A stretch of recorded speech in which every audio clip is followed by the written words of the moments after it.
¿Hasta dónde está dispuesto a llegar el hijo del Chapo para salvar su libertad? Desde el ratón que rugió, hasta las mentiras de Estados Unidos cuando el cártel llegó a Washington.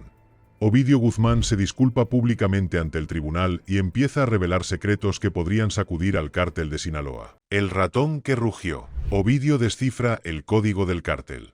Ovidio Guzmán López, hijo del narcotraficante más temido del mundo, acaba de romper todas las reglas del código narco al entrar en un tribunal estadounidense, agachando la cabeza y diciendo dos palabras que nadie esperaba del ratón del cártel de Sinaloa. Lo siento. La sala se quedó paralizada. Los agentes intercambiaron miradas. Su propio equipo legal parecía atónito. Le temblaba la boca, pero su voz era clara. No solo se disculpaba por sí mismo, se disculpaba por todo lo que había hecho el cártel de Sinaloa. No era solo una declaración de culpabilidad. Fue el comienzo de algo mucho más grande. Lo que siguió fue una disculpa condicional. Una medida que, según expertos legales, señala el inicio de un acuerdo con los federales, uno que podría revolucionar el mundo de las drogas a ambos lados de la frontera. Este hombre, que una vez ordenó asesinatos y orquestó envíos masivos de metanfetamina, ahora parecía dispuesto a hablar. ¿Pero por qué? Porque la presión se cernía sobre él, y Ovidio lo sabía. Tras el cristal de la sala, los federales ya tenían escuchas telefónicas, vigilancia y suficientes cadáveres de cárteles como para llenar un cementerio. Ahora, Ovidio quería cambiar de estrategia, y estaba a punto de sacar a la luz nombres, ubicaciones y dinero enterrado del cártel. Retrocedamos. Ovidio Guzmán López, apodado El Ratón, nació en una familia de sangre y dinero. Su padre, Joaquín El Chapo Guzmán, convirtió el cártel de Sinaloa en un imperio internacional. Cuando el Chapo fue capturado, extraditado y enterrado vivo en la prisión de máxima seguridad de Colorado, sus hijos, incluido Ovidio, tomaron el trono. Y no solo traficaban drogas, dirigían ciudades. Ovidio se hizo famoso por su brutal respuesta a la presión. En 2019, las fuerzas mexicanas intentaron arrestarlo en Culiacán, pero el cártel literalmente le declaró la guerra a la ciudad. Un intenso fuego de ametralladora arrasó los barrios. Los civiles se refugiaron. Todo terminó en un baño de sangre y una liberación forzada. Ese día salió libre, pero su libertad llegó con un cronómetro. Avanzamos hasta 2023, y el ratón se quedó sin escondites. Los agentes lo atacaron con fuerza, y esta vez no lo soltaron. Este arresto no fue solo personal, fue histórico. El juicio de Ovidio formó parte de una estrategia estadounidense para aplastar las operaciones de los cárteles en ciudades como Chicago, Los Ángeles y Houston, donde el fentanilo inundaba las calles. Las autoridades creían que Ovidio era uno de los principales proveedores, que gestionaba las rutas de tráfico y lavaba dinero sucio a través de empresas fantasma. Y en el tribunal, tenían recibos. Aún así, lo que conmocionó a los observadores no fueron los cargos. Fue el cambio en la energía de Ovidio. Atrás quedó el confiado príncipe del cártel. En su lugar, un hombre atormentado. Y luego vino esa disculpa. Según fuentes dentro de la sala, Ovidio dijo, traducido del español, he cometido muchos errores. Ha habido muertes. No puedo deshacerlo, pero puedo ayudar a prevenir más. Hizo una pausa, miró a su asesor legal y asintió. Entonces, ¿qué sabe exactamente? ¿Y qué está dispuesto a revelar? Personas cercanas al caso afirman que la declaración de Ovidio podría desencadenar una reacción en cadena. No solo podría exponer a sus 3 hermanos fugitivos, sino que también podría revelar las conexiones de los cárteles en la política mexicana, la corrupción de la patrulla fronteriza e incluso las operaciones de lavado de dinero en Estados Unidos que hacen la vista gorda a cambio de una tarifa justa. El analista de las fuerzas del orden, Ed Farrell, dijo, durante sus 2 arrestos, vimos a 30 personas asesinadas en el último. Y no se queda ahí. Este hombre formaba parte de la familia, la banda que supuestamente blanqueaba millones a través de plantaciones de aguacate, utilizaba proveedores químicos chinos para manipular fentanilo y transportaba droga por las vías fronterizas autorizadas. Una fuente de la DEA lo llamó el narco digital, un capo millennial que usaba billeteras de criptomonedas, aplicaciones de cifrado e incluso entregas desde drones para transportar productos. Pero no se trata solo del dinero ni de las drogas. Lo que hace tan peligrosa la confesión de Ovidio es lo que implica, que el cártel de Sinaloa está empezando a resquebrajarse desde dentro, y el momento no podría ser peor para el cártel. Tras la extradición de El Chapo, su control se debilitó. Ahora bien, si Ovidio cambia de opinión y la evidencia sugiere que podría hacerlo, toda la jerarquía podría derrumbarse. Durante sus 2 arrestos, vimos a 30 personas asesinadas en el último. Y si lo hace, se revelarán nombres. Pero incluso mientras la sala del tribunal bullía, los abogados de Ovidio se mantuvieron al margen. El abogado Jeffrey Lichtman, conocido por defender a mafiosos de alto perfil, descartó la idea de cooperación. Pero según exagentes de la DEA, ya han visto esta película antes, y casi siempre termina igual. Un soplón en una prisión de máxima seguridad. Se enfrenta a una condena de entre 10 años y cadena perpetua, probablemente en la prisión de máxima seguridad de Colorado. Pero incluso tras las rejas, un hombre como Ovidio no deja de ser peligroso, sobre todo cuando está dispuesto a hablar. No olvidemos que este es el hombre que ordenó una ejecución callejera por la desaparición de un cargamento, el hombre cuyo cártel disparó munición calibre. Usaban ametralladoras calibre 50 para disparar contra aeronaves militares en México. Ahora imaginen a ese mismo hombre, con la mirada baja y las manos juntas, diciéndole a un juez federal: quiero que esto se arregle. Así que esta es la pregunta que todos nos hacemos. ¿Qué le espera? ¿Es una búsqueda desesperada de clemencia? ¿O forma parte de una traición más profunda dentro de la dinastía Sinaloa? Porque algo no cuadra. ¿Por qué un hombre criado en la cultura del narcotráfico, criado en los privilegios de los cárteles, de repente arriesgaría todo, su familia, su reputación, su vida, para decir: lo siento, tal vez, solo tal vez? Es porque la traición comenzó en su propia línea de sangre. Veamos qué es, incluyendo las cintas secretas, los informantes de la prisión estadounidense y la traición que pudo haber forzado la mano de Ovidio. La traición de la estirpe, el secreto más oscuro de Ovidio. Ovidio Guzmán López, quien alguna vez se perfiló como el narcotraficante de la próxima generación, no solo traicionó a su familia, detonó una bomba de tiempo dentro del cártel de Sinaloa. Pero mientras los agentes federales investigan los escombros de esa traición, lo que están descubriendo no es solo impactante, sino que es la historia criminal que se reescribe en tiempo real. Y aunque Ovidio pudo haber comenzado a hablar para salvarse en marzo de 2024, hablaba para destruir. Documentos internos de la Fiscalía Federal del Distrito Norte de Illinois revelan que Ovidio rechazó múltiples acuerdos de culpabilidad que habrían limitado sus revelaciones únicamente a la logística operativa. En cambio, exigió una declaración a puerta cerrada y confidencial, sin acceso a los medios de comunicación, donde soltó una bomba que dejó atónitos a los investigadores. Según personas al tanto de la sesión informativa, Ovidio nombró a un senador federal mexicano, aún en el cargo, como uno de los beneficiarios mensuales del cártel.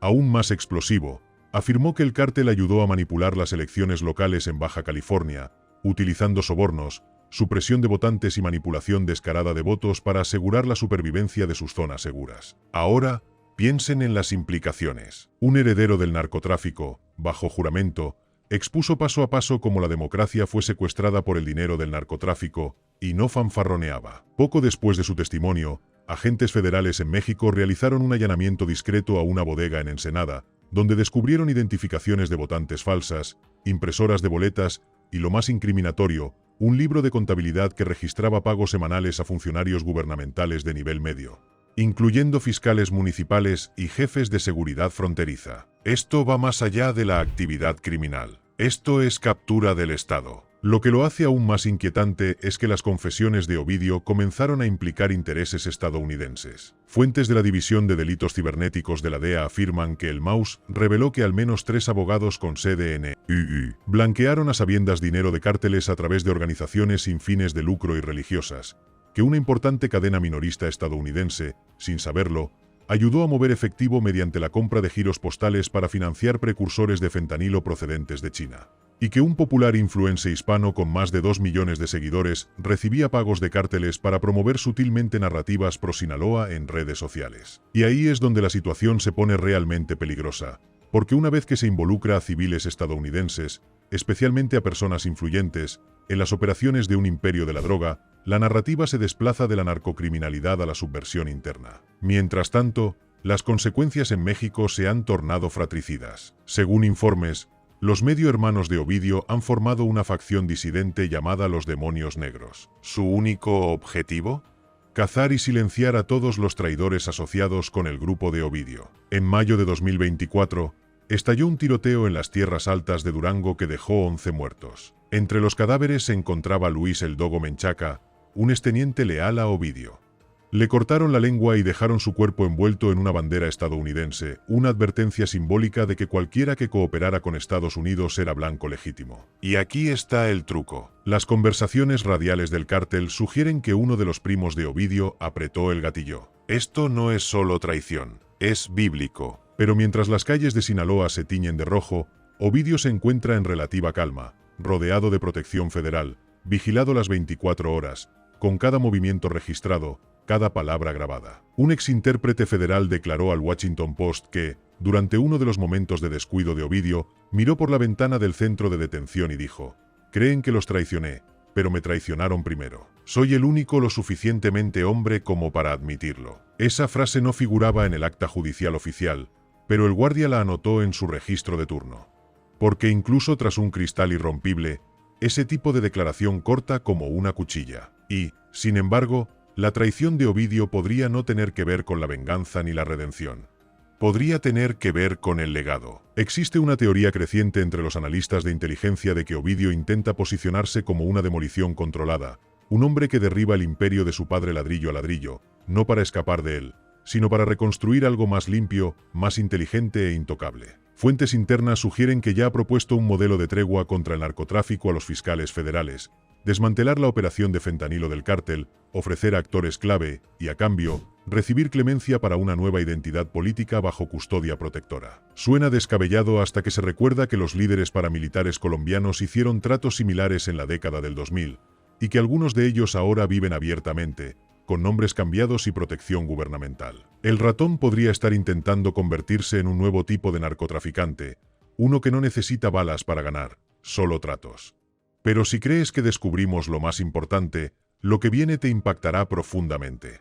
Porque a medida que los secretos de los cárteles se filtran en los tribunales federales y se descifran los chats grupales encriptados, los verdaderos actores tras bambalinas entran en pánico. Expondremos a los financistas ocultos, los vínculos con celebridades y un libro de contabilidad secreto que supuestamente contiene los nombres de políticos estadounidenses y las cantidades exactas que les pagaron para que no revelaran nada. Los secretos, los libros de contabilidad y las mentiras de Estados Unidos cuando el cártel llegó a Washington.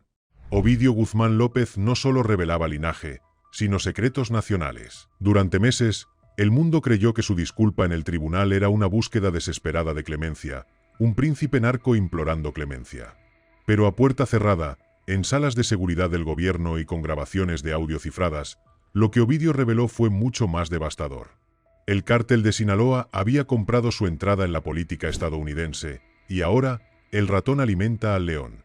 Todo empezó con un libro de contabilidad, una libreta encuadernada en cuero negro extraída del escondite de un contador de un cártel en Culiacán, como parte de una redada de 2024 coordinada con información directamente de la segunda declaración de Ovidio. Ese libro de contabilidad no solo contenía nombres, sino también iniciales, códigos de transferencia bancaria, direcciones de criptomonedas y códigos postales de UU. Una entrada decía simplemente: KLA $52,000 discurso 10-3 Decaus 2022. Otra: JW 600-140,000 apoyo al proyecto de ley del túnel FEBAUS 2023. Y lo peor es que muchos de estos pagos se confirmaron mediante el rastreo de transferencias a través de plataformas fintech offshore y billeteras de criptomonedas multicapa, canales que el propio Ovidio explicó con gran detalle durante su testimonio en colaboración con la DEA. Según memorandos filtrados obtenidos por el periodista de investigación Luis Chaparro, funcionarios estadounidenses investigan activamente a 3 funcionarios electos en Arizona, Texas y Nuevo México por presuntamente aceptar sobornos a cambio de retrasar la clasificación del fentanilo. La legislación, la obstrucción de la vigilancia transfronteriza con drones y la notificación anticipada de las operaciones del ICE permitieron que esto se asimilara. Mientras los estadounidenses sufrían sobredosis en cifras récord, mientras familias eran destrozadas por veneno camuflado en pastillas, supuestamente se pagaba a políticos para que no hicieran caso. Y el tipo que los denunció, un hombre que el mundo una vez calificó de monstruo. Pero aquí es donde la cosa se pone más oscura. Ovidio no se limitó a nombrar, sino que nombró corporaciones. Según testimonio admitido ante el tribunal, Ovidio afirmó que una popular empresa estadounidense de exportación agrícola permitió, a sabiendas, que camiones del cártel se disfrazaran de cargamentos de fruta. Estos cargamentos transportaban toneladas de fentanilo y metanfetamina disfrazadas de aguacates, pimientos morrones y granos de café. El nombre de la empresa está omitido en los documentos judiciales, pero fuentes cercanas afirman que se trata de una empresa multimillonaria con sede en California. La DEA realizó inspecciones en 4 almacenes de la empresa y, según una filtración exclusiva de Reuters, encontró residuos de narcóticos dentro de contenedores sellados que habían pasado por la aduana decenas de veces tan solo en 2022. ¿Y adivinen qué conectó la operación? Un exquímico del cártel, que desertó a cambio de asilo en Estados Unidos, el mismo químico que Ovidio sacó personalmente de Sonora en 2020. Esta historia se retuerce constantemente, porque las personas atrapadas en la red de Ovidio no son solo contrabandistas o agentes fronterizos corruptos. Son influencers, magnates inmobiliarios y, sí, incluso artistas. Una de las mayores sorpresas se dio a conocer hace apenas unas semanas. En una audiencia federal restringida, Ovidio reveló que un conocido reggaetonero ganador del Grammy Latino fue utilizado para blanquear más de $5 millones en ingresos de espectáculos mediante contratos falsos en locales de Guadalajara, Miami y Los Ángeles. No solo actuaba para el cártel, sino que formaba parte de la red de distribución. El artista, cuyo nombre permanece bajo secreto de sumario, supuestamente permitía que sus autobuses de gira sirvieran como escondites móviles durante las etapas estadounidenses de sus conciertos. Compartimentos ocultos bajo el equipo del escenario contenían pastillas de fentanilo comprimido, y los guardias de seguridad a sueldo eran exmilitares que tiraban en el cártel.